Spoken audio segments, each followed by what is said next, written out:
Jimmy est le William O'Neill de l'histoire du hip-hop. Ceux qui ne savent pas qui est William O'Neill, c'était Black Panther qui était un informateur du FBI qui avait permis à ce que on puisse arrêter on puisse assassiner Fred Hampton dans sa maison avec sa femme enceinte. Fred Hampton qui est un leader parmi les nombreux leaders des Black Panther qui est mort à l'âge de 22 ans. Un incroyable individu. Donc je vous conseille un peu le film de Shaka King qu'il avait sorti il y a de cela 3 ans. Qui s'appelle The Black Messiah, Judas et The Black Messiah, là, que vous voyez apparaître sur votre écran là, qui explique un peu l'histoire un peu de ces deux personnages là et de la trajectoire. Très beau film, hein. Très beau film, un film très poignant, vraiment un très beau film et tout. Même si je l'avais découvert beaucoup plus déjà son histoire sur le documentaire quand je m'étais intéressé à Fred Hampton il y a 8 ans.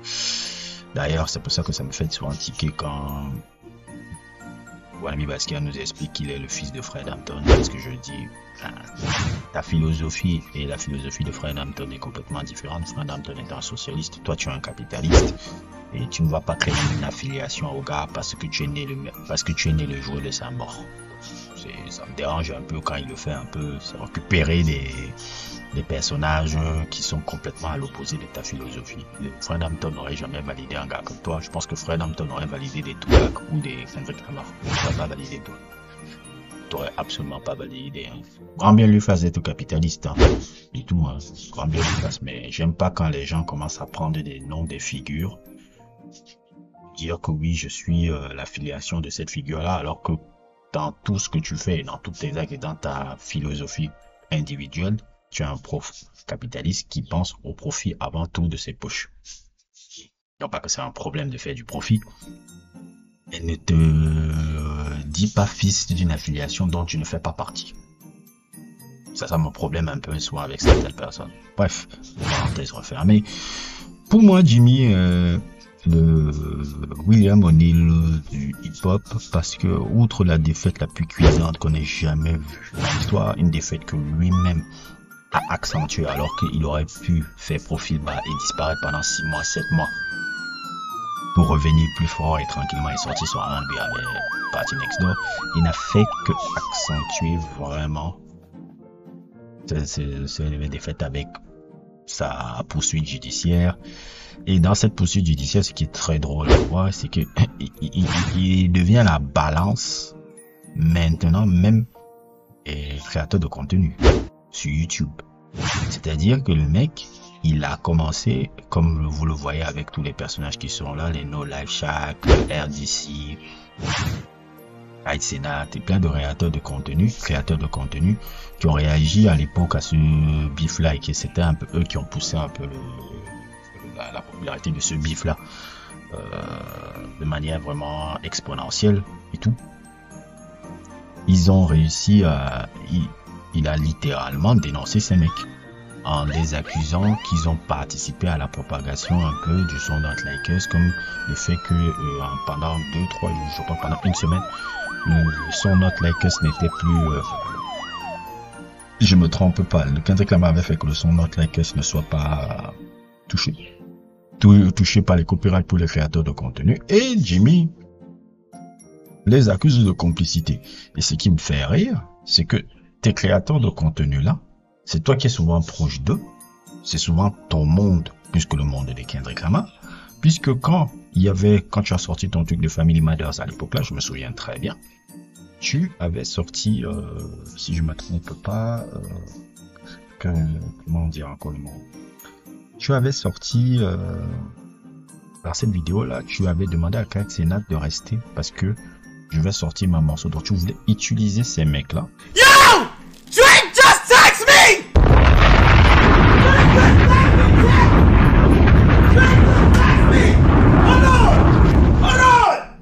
Hold on! Wait!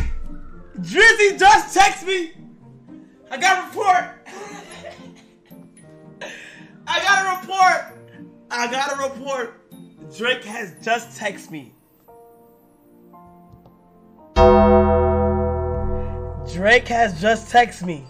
Stay on stream. I repeat, Drake has officially said, stay on stream. Family matters. Maybe in this song you shouldn't start by saying,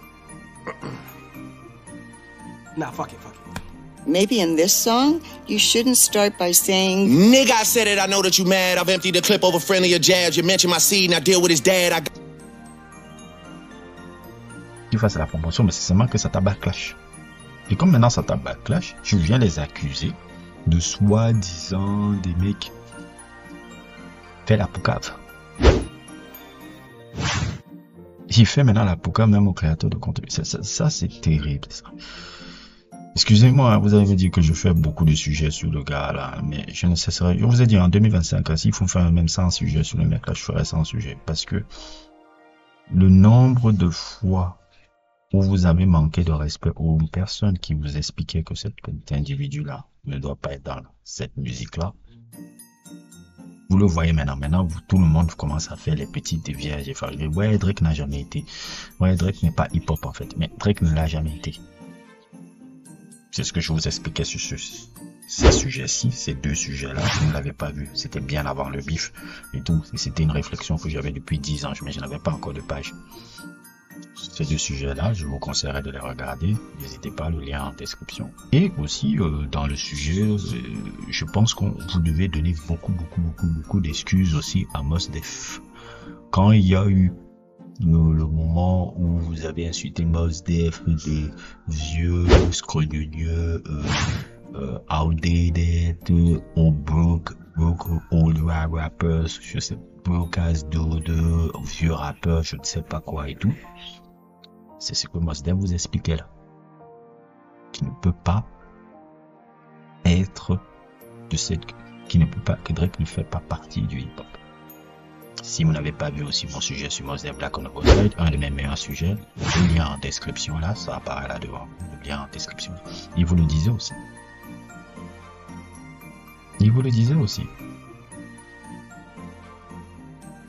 Vous tous qui nous avez insultés là, voilà maintenant. Même les créateurs de contenu commencent à dire, mais Drake n'a jamais été hip-hop, Drake n'a jamais, il ne l'a jamais été, Drake n'est pas hip-hop, non, il ne l'a jamais été. Il n'a jamais été. Il a voulu cosplayer cette culture-là. Il connaît cette culture-là, mais il la cosplay. Il ne la comprend pas. Il la connaît, mais il ne la comprend pas. Il la cosplay. Comme il cosplay le fait d'être juif. Comme il cosplay le fait d'être noir. Pour lui, c'est du cosplaying. C'est une attitude, je vous ai expliqué ça hier, c'est une attitude de beaucoup qu'on voit chez certains métis. Pas tous. Chez certains métis qui ne comprennent pas les cultures dont ils viennent.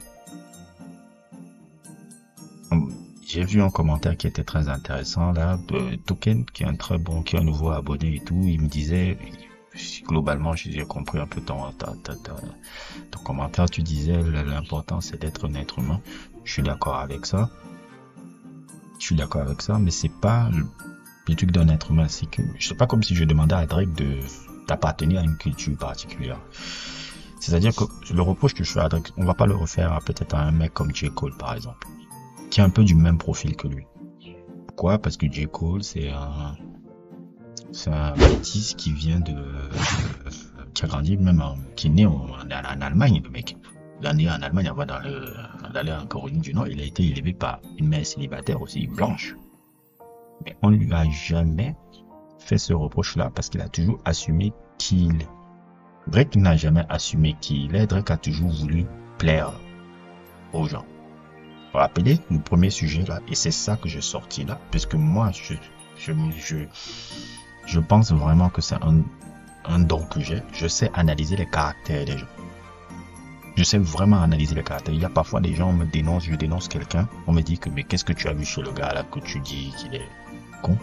On vient me venir, mais en fait tu avais raison. Parce que je prends le temps, j'ai été beaucoup outsider dans la vie. Et quand tu es outsider un peu dans la vie, tu sais te mettre de côté et observer les gens. Tu observes les gens, tu observes leur comportement, tu sais, observes comment ils fonctionnent. C'est très facile pour moi après de déduire un peu. J'avais écrit ce titre-là, Jimmy Brooks, The Boy Who Tried to Fit In. Toute sa vie, c'est ça. Et c'est tout ce qu'il a voulu faire. Il a essayé tout le temps de cosplay. Il cosplay la culture juive, il cosplay la culture... J. Cole a assumé qui il est. Dans ces deux mondes dans lesquels il vient, il a assumé qui il est. Et c'est pour ça qu'on l'accepte. Parce qu'il a assumé qui il est. Jimmy ne sait pas qui il est.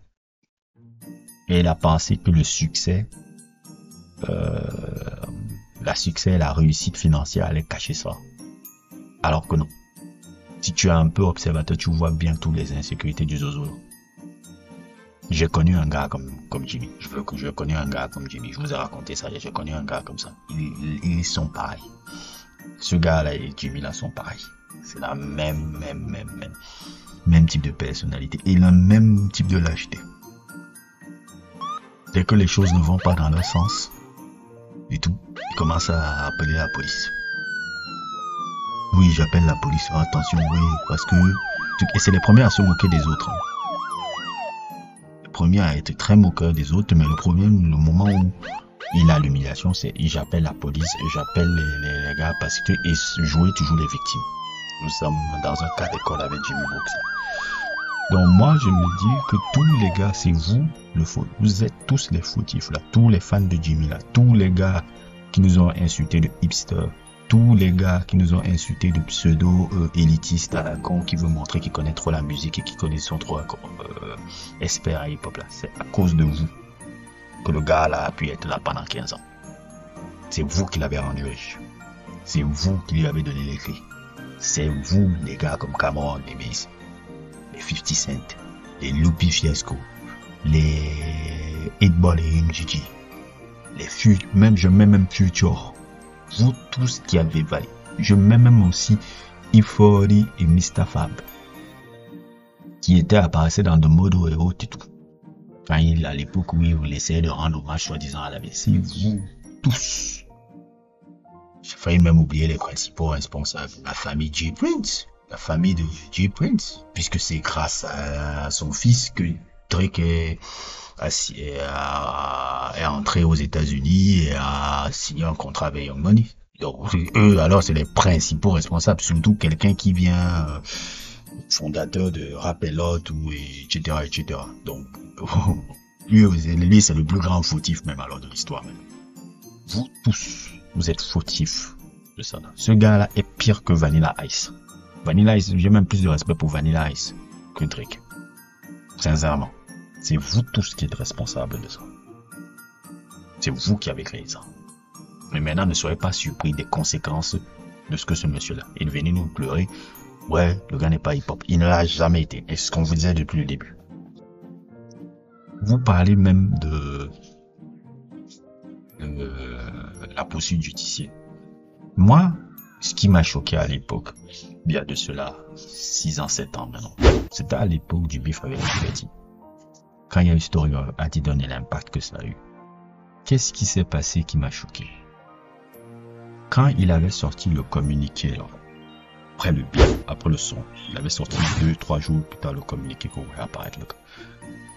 Moi, j'étais choqué par les gens qui ne voyaient pas ça blasphématoire de voir un mec, un rappeur, qui dans un bif sort un communiqué pour s'expliquer. Bon, et ça n'avait dit rien à personne à l'époque. J'ai dit, mais c'est le jour-là où j'avais compris que non, en fait, le hip-hop est mort. Si maintenant, quelqu'un répond un communiqué pour s'expliquer de la situation qu'il a vécue, pour s'expliquer un peu de ce qu'on lui accuse du bif, et ça ne dit rien à personne, et quelques mois plus tard, ils étaient en train de danser sur cette chanson insupportante qui était And In My Feelings, c'est fait le tube TikTok. C'est ça que j'ai compris, non, le hip-hop est mort. Là, cette musique-là est morte, elle n'existe plus. Les gatekeepers n'ont plus le pouvoir. Voir maintenant sur des gens qui ne comprennent pas cette culture-là, parce que le fait qu'il ait fait ça, puis imagine faire ça dans les années 90, moi ça m'a choqué. Il avait déjà fait des trucs comme ça, c'est pour ça que quand vous voyez même les pseudo-poursuites judiciaires que vous voyez là, quelque part ça ne doit pas vous choquer, il a toujours fait des conneries comme ça. Même quand Like That est sorti, il avait tenté ça. Il avait tenté une poursuite judiciaire là, mais presque sous un fond noir, c'était sorti dans un vieux YouTube, il avait tenté ça. Maintenant vous êtes choqués. Oh, mais Drake n'a jamais été hip-hop. Drake, c'est vous qui l'avez validé. Ne venez pas faire les trucs. Nous là, nous qui critiquons les gars, on était minoritaires. Et même le fait que, parce qu'on était minoritaires, on a toujours stop. Les JPEG Mafia, et Mos Def, Les gars comme moi avec ma page. Et plein de gars. Je peux dire même aussi les mecs de Den Head of Hip Hop. Depuis 15 ans, ils disent ce qu'on dit là. Vous avez dit non, non. Maintenant, vous venez faire les vieilles farouchées comme je vois sur YouTube. Ouais, il n'est pas hip hop, ouais. Non, mais sérieux. Vraiment, les gens sont vraiment des suiveurs, quoi. Vraiment des suiveurs. Donc, voilà. Encore un sujet sur Jimmy. Le fait que mes pâtés passent sont ridicules. Il fait tout et tout pour que le So Not Like Us ne puisse pas passer au Super Bowl. Moi, je pense qu'il ne donne que des ammunitions encore à Kendrick pour que le show du Super Bowl là soit le plus dévastateur qui soit. Parce que j'ai l'impression que le show du Super Bowl là va être encore plus violent. Il ne donne que des ammunitions. En fait, même, je pense même avec ces trucs là, tu crées encore beaucoup plus de promotion pour Kendrick avec ça. Comme disait Kendrick, fuck your rap battle, it's a long life battle with yourself. And nigga, you spiraling. Really lost. Really lost. N'hésitez pas à liker, n'hésitez pas à vous abonner. Merci aux nouveaux abonnés encore. N'hésitez pas aussi à vous abonner à la chaîne Patreon. Nous avons même un nouveau sujet sur la chaîne Patreon. Apparaît là, ce sujet sur Jeff Buckley et la famille Buckley. J'avais déjà fait un sujet individuel sur Buckley le père et Buckley le fils, et là j'ai fait une comparaison un peu de deux albums particuliers sur eux, l'album Star Sailor et l'album Chris. Je trouve que c'est un très beau sujet et tout. Si vous voulez le voir un peu en exclusivité un peu sur la page Patreon, n'hésitez pas à liker. Je vais vous mettre le lien en description, il apparaît là devant vous là. Et merci encore aux abonnés Patreon, merci à tous les abonnés qui viennent là, merci à tous les gars qui commentent sur la chaîne, les Sylvester, les Tokens qui est nouveau sur la page, qui encore aussi je peux remercier, Zola Jésus, je sais pas comment, je crois que c'est ça son nom, Bappé, je pense, Olérien Bappé, Junior Bachi, qui encore, ah oui, bien sûr John aussi, tous les gars là qui sont les vous êtes les OG de la page. Donc moi, c'est des gens que je mettrais vraiment dans le statut particulier. Je ne sais pas encore comment je pourrais remercier encore ces mecs-là. Même si la page explose et tout, c'est des gars, c'est les noms que je ne veux pas oublier. Parce qu'ils sont là depuis le début et ils méritent d'avoir une attention particulière par rapport aux autres qui arriveront après. Merci à tous et à plus pour d'autres aventures.